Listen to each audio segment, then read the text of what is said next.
नमस्कार दोस्तों, स्वागत है आपका ग्राइंडिंग सक्सेस चैनल पर। दोस्तों, आज इस वीडियो में हम दंगा और बलवा में अंतर जानेंगे। दोस्तों, इस टॉपिक में अक्सर कन्फ्यूज़न होता है, दंगे और बलवे में अक्सर कन्फ्यूज़न रहता है। तो आज हम इसके पॉइंट्स क्लियर करेंगे कि दंगे और बलवे में क्या अंतर है। दंगे को इंग्लिश में कहते हैं एफरे और बलवा को कहते हैं राइट। ठीक है, तो दोस्तों सबसे पहले देखते हैं दंगा क्या है। दंगा यानी एफरे जब दो या अधिक व्यक्ति आपस में लड़कर सार्वजनिक शांति को भंग करते हैं उसे दंगा कहा जाता है। तो जब दो व्यक्ति या दो से ज़्यादा व्यक्ति आपस में लड़कर सार्वजनिक शांति यानी पब्लिक प्लेस की शांति को भंग करते हैं तो उसे दंगा कहा जाता है। तो दोस्तों इसमें एक पॉइंट आपको ये याद रखना है, जब दो या दो से अधिक व्यक्ति, इसमें कम से कम दो व्यक्ति जरूर होने चाहिए। कम से कम दंगे में दो व्यक्ति जरूर होने चाहिए, उसके दो से ज़्यादा कितने भी हो सकते हैं। ठीक है, दूसरा इसमें पॉइंट है, दंगा का अपराध केवल सार्वजनिक स्थान पर ही किया जा सकता है। जो दंगे का अपराध है वह केवल सार्वजनिक स्थान पर यानी पब्लिक प्लेस पर ही किया जा सकता है। ठीक है, दंगा के अपराध में वास्तविक रूप से लड़ाई करने वाले व्यक्ति ही उत्तरदायी होते हैं। दोस्तों इन पॉइंट्स को ध्यान रखिए, जो दंगे के अपराध में जो वास्तविक रूप से लड़ाई में शामिल रहते हैं, जो लड़ाई में इन्वॉल्व रहते हैं, वही दंगे के लिए उत्तरदायी होते हैं। ठीक है, नेक्स्ट पॉइंट है, बीएनएस की धारा 194 में दंगे के संबंध में बताया गया है। तो जो बीएनएस है यानी कि भारतीय न्याय संहिता की धारा 194 में सेक्शन 194 में दंगे के संबंध में बात की गई है।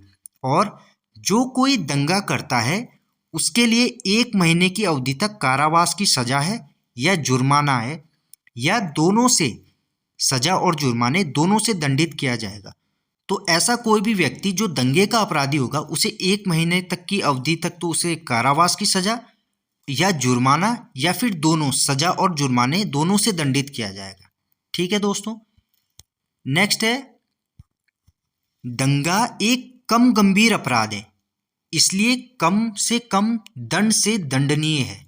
दोस्तों दंगा अपराध तो है परंतु एक कम गंभीर अपराध है, इसलिए कम से कम दंड से इसे दंडनीय किया गया है। यानी 1 महीने की इसमें अवधि तक कारावास है और जुर्माना भी दोस्तों इसमें 1000 से 2000 के बीच तक ही है। ठीक है, इसमें दोस्तों एक चीज़ ध्यान रखने वाली ये बात है, ये नोट है यहाँ पे, इसे ध्यान रखिए कि दो या अधिक व्यक्तियों की आपस में लड़ाई यदि घर के भीतर होती है तो उसे दंगा नहीं कहेंगे। दोस्तों यदि दो या दो से अधिक व्यक्तियों की आपस में लड़ाई यदि कोई घर के भीतर लड़ रहा है तो वह दंगे के स्वरूप में नहीं आएगा, उसे दंगा नहीं कहेंगे। दंगा केवल सार्वजनिक स्थान पर ही किया जा सकता है। जैसा ये पॉइंट में क्लियर किया है, दंगे का अपराध केवल सार्वजनिक स्थान पर ही किया जा सकता है। ठीक है दोस्तों, तो दोस्तों ये पॉइंट याद रखने हैं, ये इंपॉर्टेंट पॉइंट है। अब देखते हैं दोस्तों बलवा, राइट। राइट क्या है? बलवे को कहते हैं राइट। जब 5 या उससे अधिक व्यक्ति मिलकर अवैध रूप से हिंसा या बल का प्रयोग करते हैं जिसे सार्वजनिक शांति भंग होती है, वह बलवा कहलाता है। तो दोस्तों बलवे में कम से कम 5 व्यक्ति होने चाहिए। जब 5 या उससे अधिक व्यक्ति मिलकर अवैध रूप से हिंसा या बल का प्रयोग करते हैं जिससे क्या होता है, सार्वजनिक शांति भंग होती है, वही बलवा कहलाता है। तो दोस्तों ऊपर हमने देखा था दंगे के लिए कम से कम 2 व्यक्ति होने चाहिए, परंतु बलवा कब माना जाएगा? जब कम से कम 5 व्यक्ति होंगे। तो दंगे में कम से कम 2, इसे आप ऐसे भी याद रख सकते हैं कि दंगे के लिए 2, द से दंगा, तो दंगे के लिए कम से कम 2 व्यक्ति होने चाहिए और बलवे के लिए 5 व्यक्ति कम से कम। ठीक है दोस्तों, तो पहला अंतर ये हो गया दंगे और बलवे के बीच। दूसरा, बलवा सार्वजनिक स्थान के साथ साथ निजी स्थान पर भी किया जा सकता है। तो जो बलवा है यह सार्वजनिक स्थान के साथ साथ निजी स्थान पर भी किया जा सकता है। जैसे हमने ऊपर देखा था दोस्तों कि जो दंगा है वह केवल सार्वजनिक स्थान पर ही किया जाता है, वह केवल सार्वजनिक स्थान पर ही किया जा सकता है, परंतु बलवा सार्वजनिक स्थान के साथ साथ निजी स्थान यानी प्राइवेट प्लेस पर भी किया जा सकता है। ठीक है, तो ये दूसरा इनमें डिफरेंस हो गया, दूसरा अंतर यह है। आगे देखते हैं दोस्तों, बलवा के लिए व्यक्तियों की संख्या कम से कम 5 होनी चाहिए। जैसा दोस्तों मैंने आपको ऊपर भी बताया है कि बलवे के लिए कम से कम बलवा कब माना जाएगा, राइट कब माना जाएगा, जब कम से कम व्यक्तियों की संख्या 5 हो।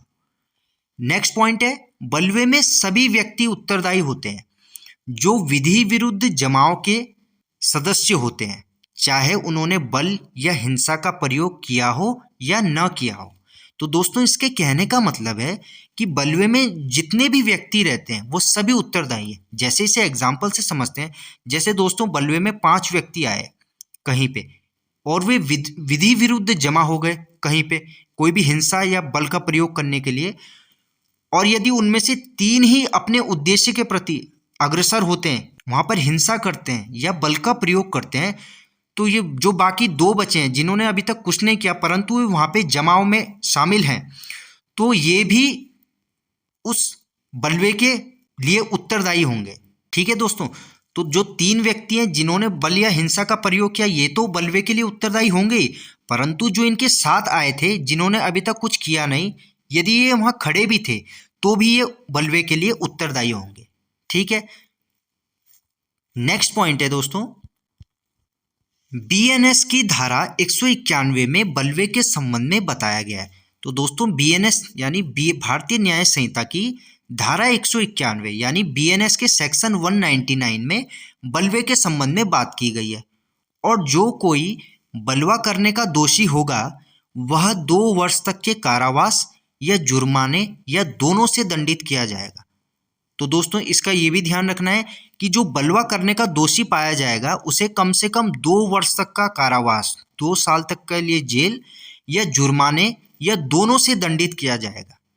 ठीक है, नेक्स्ट है, बलवा एक गंभीर अपराध है इसलिए कठोर दंड से दंडनीय है। तो दोस्तों बलवा क्या है, अपराध तो है परंतु ये गंभीर अपराध है, ये दंगे की तुलना में एक गंभीर अपराध है। जैसे दोस्तों हमने ऊपर देखा दंगा अपराध तो है परंतु दंगा एक कम गंभीर अपराध है, कम गंभीर अपराध है। वहीं पे बलवा देखा जाए तो बलवा एक गंभीर अपराध है, इसलिए इसे कठोर दंड से दंडनीय किया गया है। तो जो बलवे का दोषी होगा उसे 2 वर्ष तक यानी 2 साल तक के लिए कारावास है और जुर्माना भी है। वहीं देखा जाए तो दंगे के लिए जो दोषी ठहराया जाएगा उसे सिर्फ 1 महीने की सजा है, 1 महीने के लिए उसे कारावास है और जुर्माना भी है।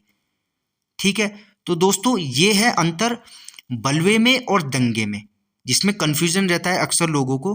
तो दोस्तों आपको इन पॉइंट्स को याद रखना है। ठीक है दोस्तों, तो दोस्तों ये था बलवे और दंगे में अंतर। मिलते हैं आपसे दोस्तों ऐसी एक और वीडियो में एक नए टॉपिक के साथ। धन्यवाद।